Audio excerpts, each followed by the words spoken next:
Hello CraftDee family, and welcome to another tutorial by She's So CraftDee. For today's DIY project, we'll be creating another awesome wood project that can have multiple uses in your home. Now I'm so excited to share this piece since it is so very easy to make. Now before we start, I wanted to say hey and welcome back to my awesome subscribers and visitors. Now if you love these types of projects, be sure to subscribe to see all of my new content. There's so much more to see. So now let's just jump right into the project today. For supplies, I headed to the Home Depot and got a piece of a 1x2 furring strip. It's about $1.79. And I also picked up a 1x4 furring strip, and this was about $3.79. We're only going to need about 16 inches of this. And I also picked up a couple packs of these Quart craft sticks, and these were $1.48 a pack. Now to assemble our project, there's a couple of different ways. Now I'm going to do straight cuts, and this is how they'll be assembled at the corners. This is the best and easiest way if you're a beginner, but if you're more advanced, you can definitely cut at a 45-degree angle as shown here. The only difference is the top and bottom piece will be 3 inches longer than stated in the dimensions in the next clip. So we're going to cut all of our pieces. Our longest two pieces are going to be 18 inches. We're going to cut 4. We're going to cut 4 pieces at 5 inches, and these are the ones that need to be 8 if you're doing 45 degrees. And for our 1x4, we'll need 2 8-inch pieces. So we're going to start assembling one of our frames, and we're going to grab 2 18-inch pieces and our 2 5-inch pieces. Now what we're going to do is sandwich those 5-inch pieces in between those 2 18-inch pieces as shown here. Now you could use standard wood glue, or you can use wood hot glue for this project. I'm going to go with my wood hot glue for a quick bond because I will be following up with screws to make sure these are super secure. So in order to start bonding them, I'm going to take my wood hot glue and I'm going to start applying it to one of the ends of the 5-inch piece and press it on that inner corner. Now I like to press and hold it about 5 to 10 seconds until it really grabs on, and then I'm going to repeat this on the other side for the other 5-inch piece. Now I love working with wood hot glue. It does have a longer working time than standard hot glue, and it does actually bond a lot stronger than standard hot glue. So once those 2 end pieces are bonded, I'm going to add some more of that wood hot glue to the bottom of the 5-inch pieces, and just join that 18-inch piece to the bottom, and you just want to squeeze the entire frame together, making sure you wipe away any hot glue that may ooze out of the seam. So here's one frame all put together. It's nice and sturdy, and this is what it will look like. So now just grab your other frame pieces and we're going to repeat the process. And here are our 2 frames all nice and assembled.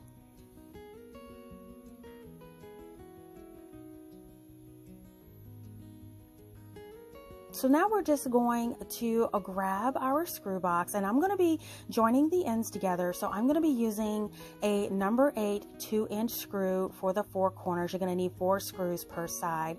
Now if you are interested in how I put this box together, I do have a tutorial on all of my favorite tools and supplies, which includes this box, and I'll just link it in the upper right hand corner of this video for you to check it out.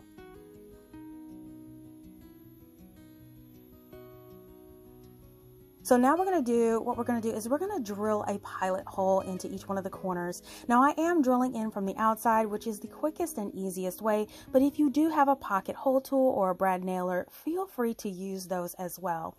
Now we're going to do that on both of our frames on those corners, and once those pilot holes are drilled, we are just going to attach our screwdriver bit and just drill those screws in. Just don't over tighten them, just screw them until they're nice and snug, and this is what they'll look like. They're nice and flush with the surface, and we're going to do this for all of our frames.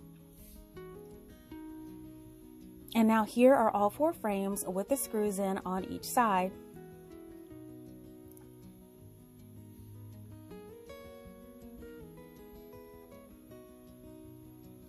So now what we're going to do is we're going to grab one of our frames and we're going to start creating our lattice design. So to do this, I am using these Quart craft sticks that I got from the Home Depot, and I'm going to be laying them inside the opening of the frame. Now to lay them, I'm just going to start laying them at a diagonal. Now I am eyeballing this. You can use a guide of a grid mat if you want specific spacing, but I'm just laying these, and they're about 1/2 to 3/4 of an inch apart, but I am going to lay in the center about 8 of those craft sticks and just make sure that they are equally spaced apart.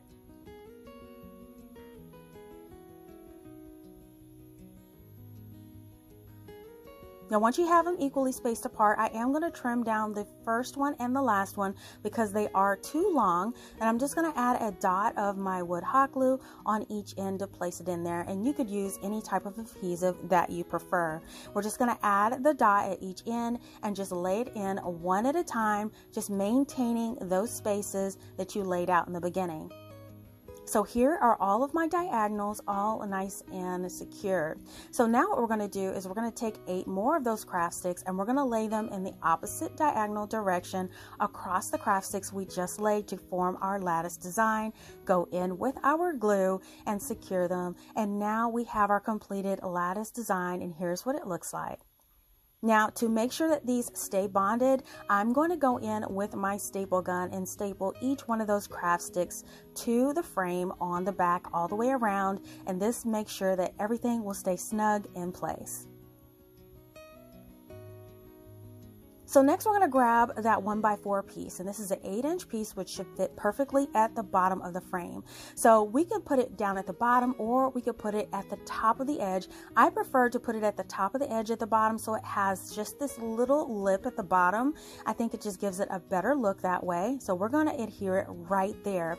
Again, you could use your wood glue, but I'm going to use my wood hot glue for that instant bond because we will also be following up with screws. So I'm going to take my wood glue and I'm going to add it to the edge of my 1x4 8-inch plank that I have, and then we're just going to add a nice long bead and then press it in place right along that edge at the bottom.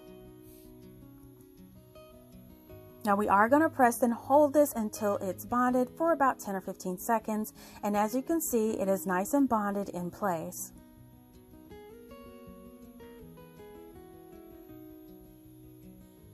Now what we're going to do is flip it over, but we're going to need to screw it in place. Again, I am using some number 8 2-inch screws. You can go up to 2.5 inches if you like to, but 2 inches will be sufficient for this shelf. It will hold 10 pounds or even more.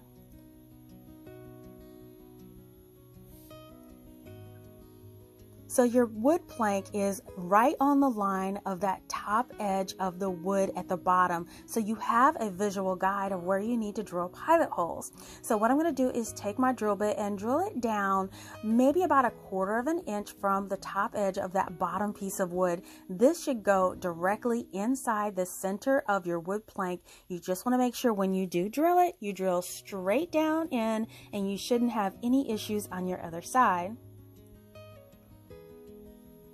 Now once that is drilled, we're going to put our screwdriver bit in and grab our screw, and we are just going to start to screw these in place. Again, just go slowly, take your time, and make sure you're going straight down into that wood, and you shouldn't have any issues. It goes in really smoothly and you shouldn't have any problems. So there you go, 2 screws into place, and now your shelf is nice and secure to your frame piece.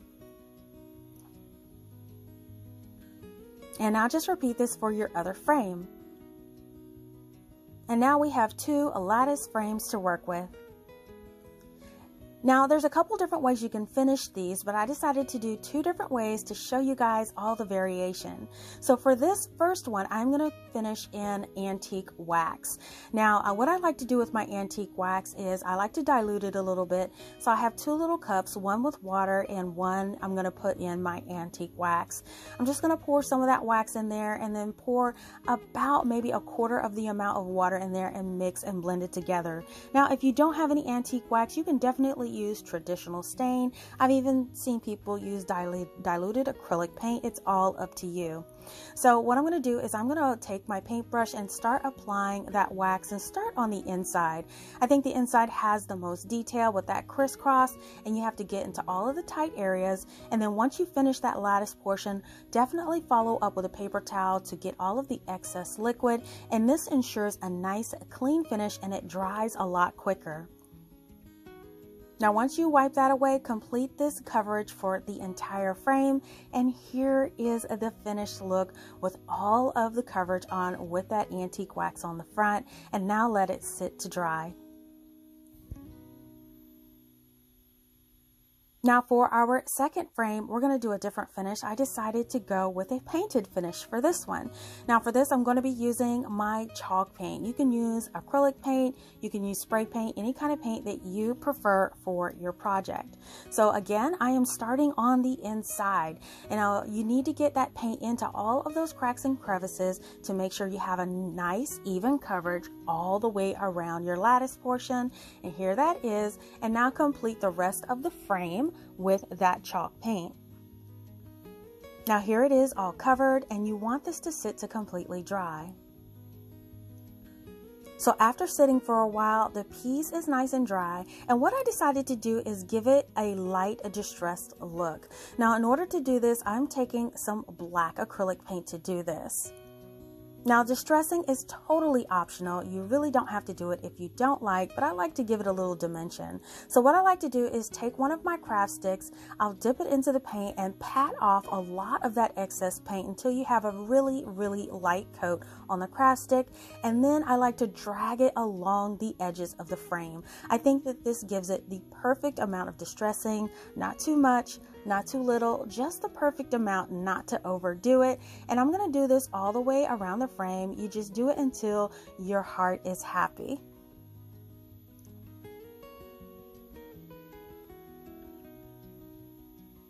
So once I've added the distressing to my liking, let this sit to completely dry. And here are both of my frames, all nice and dry, you guys. I love both finishes and I love the options. So now what we're going to do is you're going to add your hanger. Now there's a couple of different hangers you can choose to do. You can add some D-rings. These are my favorite types of hangers. I get these from Amazon. I'll link them in the description box below. Or you can use these sawtooth picture hangers. Either way, you want to use 2 on the back corners of your frame, or you can just go with 2 pieces of jute twine. You definitely want to use 2 to make sure your shelf stays balanced. Now once you've added your hanger of choice, what I also decided to do is add one of these screw hooks to the top center. I got this box from Amazon. These are also available at any hardware store. So what I decided to go with is a 7/8 inch black hook. And what I'm going to do with these is I am going to screw them in the top center of the frame so I can add accessories to my shelf. You don't need to drill a pilot hole. Just press that screw right in the center, start twisting, and it'll easily feed into that wood. Now once it's in the nice stained one, just repeat the process for your white one, and now both of your shelves have their hooks installed. And now it's time to have the fun part, which is decorating. And here is the white shelf all decorated in a sweet farmhouse theme. Now I've added a wreath on the hook along with a few of my other DIY trinkets to the shelf that I will be sure to link how to make them in the description box below. Now I really do love this style, but since the holidays are on the way, how about making this into a beautiful Christmas theme? Now by simply swapping out a few things with some holiday decor, this totally changes the look and you didn't even have to take down your shelf.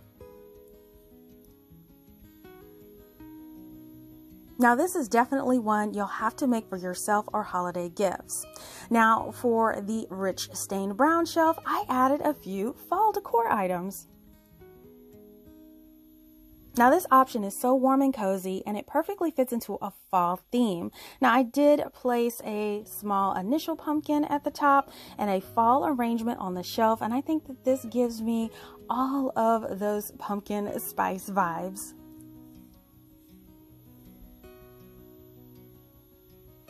Now you can also use this as a small plant hanger display. Now I just used some macrame cord from the Dollar Tree to make a hanger, and I added a plant of my choice to make this a simple but stylish look.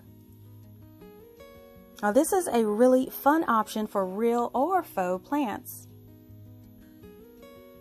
Now a different take on this is to use this in the bath for a towel hook and shelf. Now this hook comes in handy for small hand towels and has room on the bottom for extras. Now you guys, I hope that you loved this wood project today, and working with wood and power tools is so much fun, and it opens up a new world of crafting and creating. I really so hope that you give this fun project a try. Listen, if you love DIYs on a budget, please give this video a thumbs up and share this video with your friends. Make sure that you're following She's So Crafty EE on Facebook, Instagram, TikTok, and Pinterest for the latest news, sneak peeks, and giveaways. If you like videos like these and you don't want to miss the next one, make sure you're subscribed by clicking that subscribe button below, or just click on my She's So Crafty logo on your screen, and make sure you hit that bell to be notified when the next DIY goes live. It doesn't cost a thing. Thank you so much for watching, and I'll see you all next time.